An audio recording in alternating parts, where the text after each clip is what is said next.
Векторлық және скалярлық тапшамалар туралы төрт бейненің алғашқысы. Барлық физикалық шамалар екі топқа бөлінеді: скалярлық және векторлық. Неге физикалық шамаларды векторлық және скалярлық деп екі топқа бөлеміз?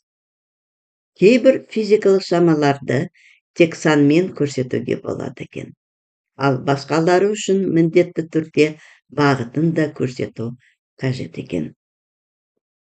Скаляр шамалардың немесе скалярлардың кеңістікте бағыты болмайды, олардың сандық мәндері ғана болады. Векторлық шамалар немесе векторлар сандық мәндерімен қатар бағытымен де сипатталады. Скалярлық физикалық шамаларға температура жатады. Егер біз бүгін далада плюс 40 градус десек, онда өте ыстық екенін түсінеміз. Ал бүгін далада минус 40 градус десек, бүгін өте суық екені анық. Бұл суретте әртүрлі көлемдегі сұйықтық құйылған бөтелкелер бейнеленген. Көлем скаляр шама, өйткені ол тек сандық мәнімен, литрмен сипатталады, ал бағыты көлемнің бағыты болмайды. Үйлер арасындағы 1 километр қашықтықты автобус 1,5 минутта өтті. Қашықтық, жүрілген жол, уақыт бұл скалярлық физикалық шамаларға жатады. Скалярлық физикалық шамалар масса, электр заряды, ток күші, кедергі, конденсатордың электр сыйымдылығы, период, жиілік, инерция моменті, кернеу, өткізгіштік, меншікті кедергі, меншікті өткізгіштік, қысым, тағы басқа шамалар скалярлық физикалық шамаларға жатады. Суретте векторлық шамалар көрсетілген. Адам жәшікті F күшпен итеріп жатыр. Ал автомобиль белгілі бір V жылдамдықпен қозғалып келеді. Екі жағдайда да шамалар бағытталған. Сондықтан олар векторлық шамаларға жатады. Векторлық физикалық шамалар орын ауыстыру векторы, үдеу, дененің салмағы, импульс, күш моменті, электр өрісінің кернеулігі, күш импульсы, импульс моменті, тағы басқалар. Мынау суретте спортшы V 2 метр секунд жылдамдықпен жүгіріп келе жатыр. Жылдамдық скалярлық шама.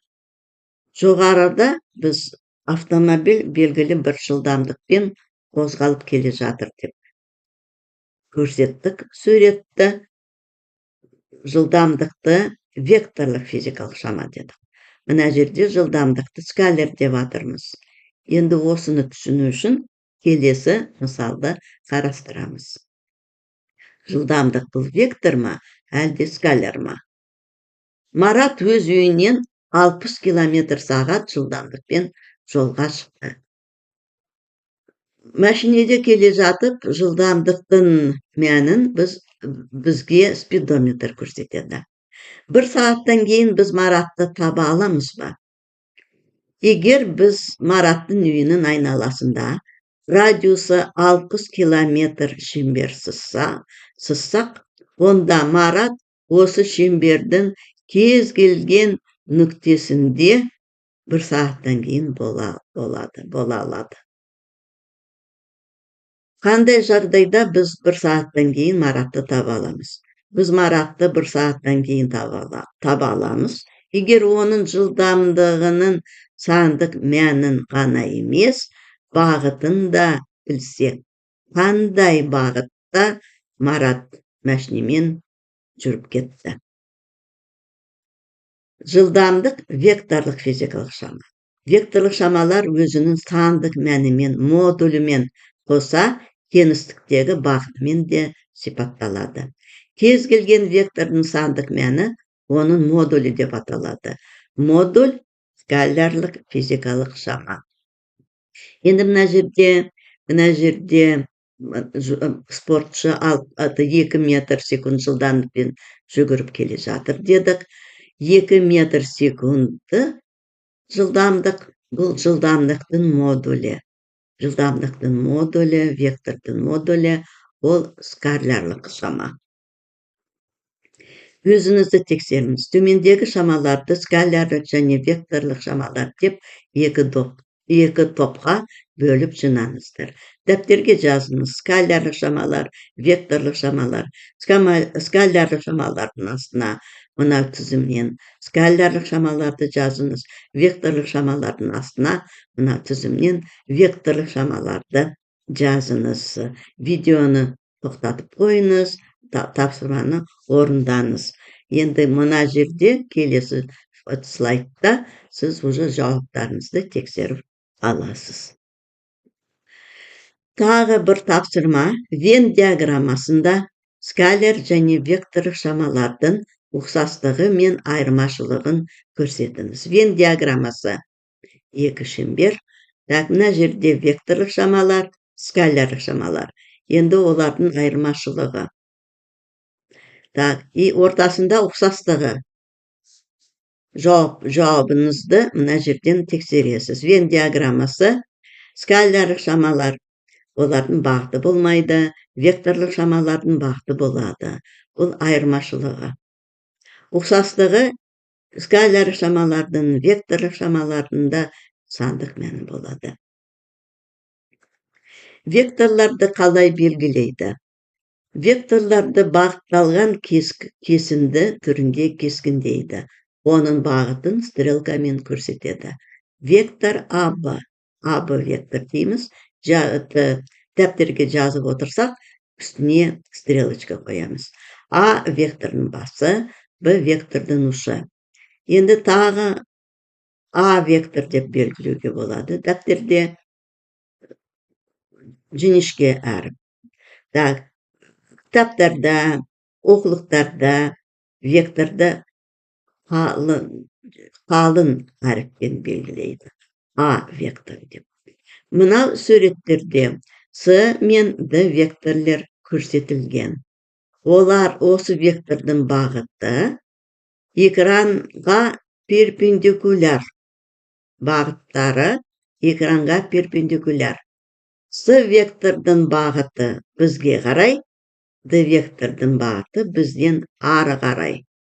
Осыны естеріңізде сақтаңыздар. Вектордың ұзындығы немесе модулі деген не? Вектордың ұзындығы немесе модулі деп оған сәйкес кесіндінің ұзындығын айтады. Мынау ұзындық Адан Б-ға дейін, бұл вектордың ұзындығы немесе модулі. Векторлардың ұзындығыны осылай белгілейді. А вектордың ұзындығы, АБ вектордың ұзындығы, А вектордың ұзындығы немесе жіңішке әріппен.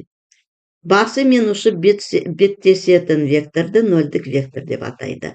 АА вектор – это нөлдік вектор. Нөлдік вектордың ұзындығы нөлге тең. Өзіңізді тексеріңіз. Суреттегі векторлардың модульдерін табу керек. Таршының қабырғасының ұзындығы 2 метр. Жауаптарыңызды тексеріңіз. Вектордың модулі ұзындығы теріс сан бола алмайды. Тек қана 10 сан немесе 0-ге тең. Нөлдік вектор болса. Екі векторлар параллель түзулерде немесе бір түзуде жатса, коллинеар векторлар деп аталады. А, Б, С, Д векторлар коллинеар векторлар. Д оларға коллинеар емес. Коллинеар векторлар осылай белгіленеді. А вектор Б векторге параллель. Бағыттас коллинеар векторлар, олардың белгісі мынау. Бағыттас. Қарама-қарсы бағытталған коллинеар векторлар белгісі мынау. карама-каршы. Бирок олар коллинеар болгондуктан бири-бирине параллель болот. Багыттары бирдей және модулдері тең параллель векторлор тең векторлор деп аталады. Мына суретте 4 векторлор бар А, Б, С, Д. Олардын модулдері бирдей. А вектордун модулу Б вектордун модулуна тең, С вектордун модулу Д вектордун модулдері бирдей. Бирок А вектор, Б вектор бири-бирине тең. Өйткені олар параллель багыттары бирдей. С вектор А мен Б векторге параллель, бирок багыты карама-каршы. Д вектор оларга тең эмес. Муну жазууда осулай жазылады. А вектор Б векторге тең минус С вектор, бирок Д векторге тең эмес. Енді өздеріңізді текстеріңіз. Векторлардың теңдігіне арналған есептер. Екі автомобиль параллель жолдармен сағатына 60 км жылдамдықпен карама-каршы багытта козголуп келеді. Олардың жылдамдык векторлары туралы не айтууга болот? Мына суретте екі автомобиль козголуп келе жатады, карама-каршы багытта жылдамдыктары бирдей. Автокөлік алдымен шығысқа, содан кейін солтүстікке қарай 20 метр секунд тұрақты жылдамдықпен қозғалады. Осы екі жағдайда жылдамдық векторы тең бе, әлде тең емес пе? Жауаптары. Бұл екі вектордың модульдері 60 км/сағат бирдей, бирок багыттары карама-каршы болгондуктан олар тең векторлор эмес. Карама-каршы багытталган вектор деп аталат. Экинчи есептин жообу векторлордун модулдері бирдей, бирок олардын багыттары ар түрлүү. Алдымен жылдамдык вектор чыгышка, кейін ол солтүстүккө карай багытталады. Сондуктан бул векторлор тең эмес, бири-бирине тең эмес. Келесі есеп. Екі жаяу адам бір нүктеден бирдей 1,5 метр секунд жылдамдыкпен козголады. Бирок бирөө солтүстүккө, экинчisi оңтүстүккө карай жүрөдү. Олардын жылдамдык векторлору тең бе? Төртүнчү есеп. Сүрөттөн кателикти табыңдар. Дене шембер бойымен бір калыпты айналып козголады. Бір калыпты биз машинемен шембер бойымен козголуп келе жатырмыз. Спидометрдин көрсөткүчү мисалы 20 км/сағат өзгөрмейді. Жылдамдықтың модульдері бирдей.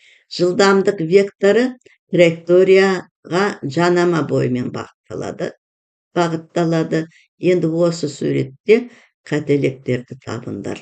Суреттеги кателиктерди табыңыздар. Жооптары. Үчүнчү есеп. Векторлордун модулу бирдей, бирок олар карама-каршы багытталган. Солтүстүк пен оңтүстүккө карай. Сондуктан бул векторлор тең эмес. Олардын модулдері бирдей, бирок векторлору тең эмес.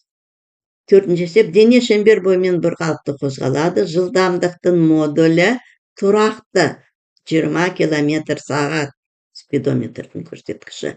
Бирок жылдамдык вектору үнемі багытын өзгертип отурады. Сондуктан жылдамдык вектору туракты эмес. Енді мына жерде жазганда, мына жерде V1, V2, V3, V4 деп жазуу керек.